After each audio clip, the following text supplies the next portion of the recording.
Tapos ito ngayon matindi rin ha, nakakatawa to.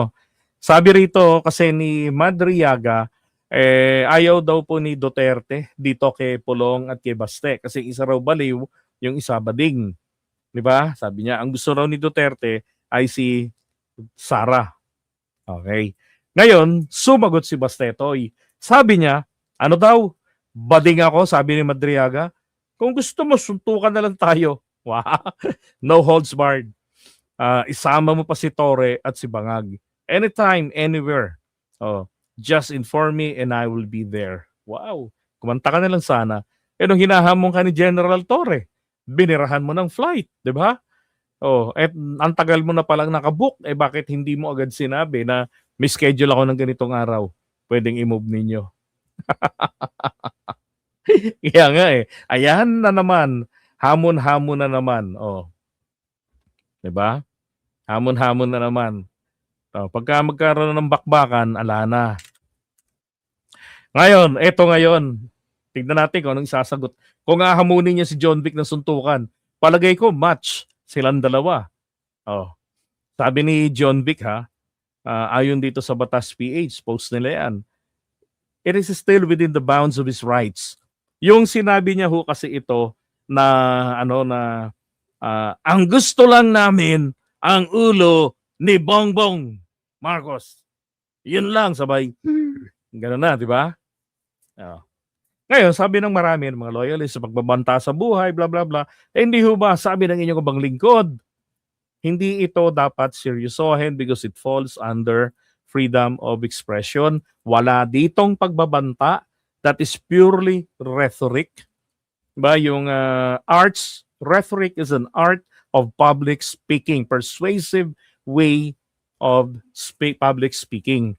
Yun ang ginagawa ni Bastetoy. Siguro napupulot niya sa pagbabasa, kung nagbabasa, o baka naman, sa kakapanood niya ng Netflix. Kaya marami siyang mga binabanggit ng mga ganyan pagka nagsasalita siya, which is maganda pakinggan.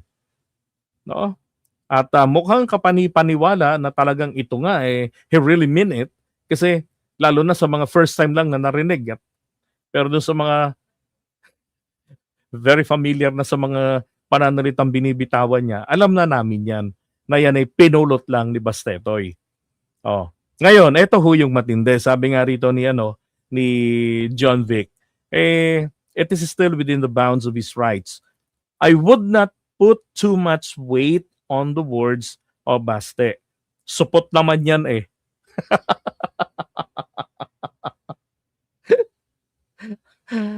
Ay, nako. Tingnan natin ngayon. Oo. Kung ano yung sasagot dito ni Baste. Sana ho, hamunin niya na sutukan si John Vic at patulan naman ni John Vic, di ba? Oh, boxing for a cause. Hindi ho, boxing for free gas. Di ba? Dapat ganon. Oh, nako. Alam mo ako, kapag kahit 1,000 ticket, isa, magda-diet na lang ako, makabili lang ng ticket para magamit lang doon. Di ba? So, sana gawin nilang ganon. Pag may mga differences, suntukan sa bunutan. Ayaw naman ni Sara ng debate.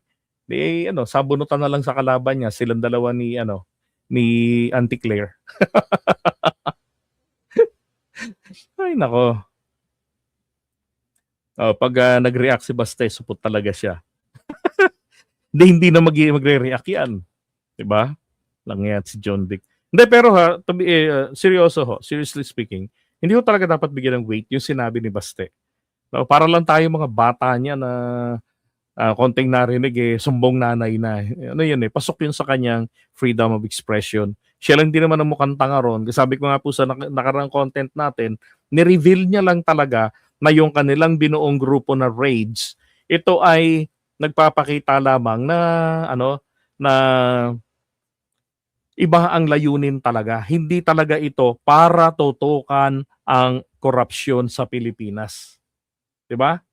Na lumala sa pulpa sa panahon ng tatay niya, yun ang breeding grounds nila Kung hindi, gusto lang talaga nilang magantihan si PBBM, mapabagsak sa pwesto at maagang maipakulong. Bakit po sila super eager na mapatalsik na si PBBM? Yun po yung tanong ko sa inyo ngayon, mga kababayan. Sa palagay niyo ho? Why they're so eager?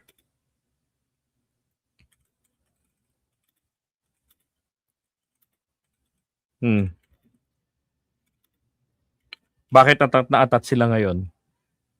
Alam niyo sagot? Yung para maging vice president agad si Sara Duterte, that is given. That's given. 'Di ba? Pero ito ho yung tunay na dahilan. Bakit po atat na atat sila nang papabagsak si PBBM sa pwesto? Kasi vice president ang kanyang kapatid. Sigurado pag upo ni Sara, bilang halili, ang gagawin nila ngayon diyan ay gagantihan nila si PBBM, hawak na nila ang lahat, palit ng mga opisyalis ng militar at kapulisan, tapos ngayon mga tuta nila yung ilalagay. 'Di ba? Kontrolado nila, parang isang malaking sindikato ang pamahalaan natin. Tapos, ang gagawin nila, tataniman nila ng kaso si PBBM para dire-diretso yan sa kulungan pupulutin. Tapos ngayon, pupunuin tayo ng mga ayuda at takutan. Gagamit yung fake war on drugs na naman. Tapos ang mamamayagpag na supplier, yung mga Chinese, yung mga tropa ng tatay niya na gaya ng economic advisor. 'Di ba? Ihaando lang naman nila yung mga ginawa ni PBBM eh. Patay yung mga tulak na galing tulak ng mga kalaban ng tropa nila sa illegal drugs, illegal drug trade. Ganun yung mangyayari katulad nung kay dating Pangulong Duterte. 'Di ba? Kaya nga very puzzling to hear na sabihin bumalik ang droga. Sabi ko lang yaki, kabababa pa lang. Bago pa lang ang presidente, sabi niyo bumalik agad. Akala ko ba nawala? 'Di ba? Hindi kasi nawala eh. So ngayon, ang mangyayari dito, gagantihan lang talaga nila. Kasi kapag dumating pa yung 2028, na wala namang kasiguraduhang mananalo pa si Sara, 'di ba? Hindi na ho nila magagantihan si PBBM. Lalo na po kung ang maupo dilawan o kakamping. Hindi nila magagantihan na 'yon. 'Di ba? Yun ang inaalala nila. Alright? So, nabuking lang natin kung bakit po ganyan sila ka-eager. Ngayon, hanggat nasa pwesto si Sara. Pero pagka wala na sa pwesto si Sara, nako po, noon ka na may pumayok pa sa mga yan. Baka malamang dyan, magsitahimik na yung mga yan. Okay?